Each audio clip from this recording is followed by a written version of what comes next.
আপনাকে আল্লাহ নিঃস্ব পেয়েছেন, সম্পদের ব্যবস্থা করে দিলেন। পরবর্তীতে মদিনায় যে খায়বার যুদ্ধের পরে অনেক সম্পদের ব্যবস্থা আল্লাহ তাআলা করে দিয়েছিলেন। তাহলে ছোটবেলায় ইয়াতিম ছিলেন, আল্লাহ টেক কেয়ার করলেন। পথ খুঁজতেছিলেন, আল্লাহ পথ দেখায় দিলেন।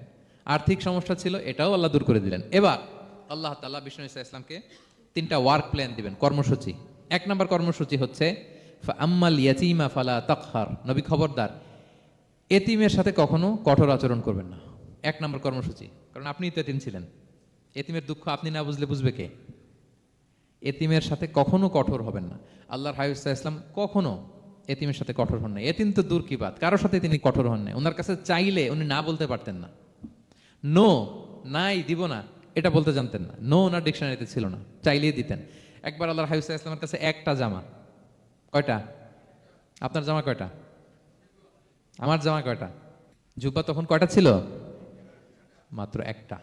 তো এক ফরিয়াদি এসে বলে, ইয়া রাসূলুল্লাহ আতিনি কামিসান, আমার একটা জামা দেন, আমার জামা নাই। নবী সাল্লাল্লাহু আলাইহি ওয়াসাল্লামের জামা কয়টা তখন?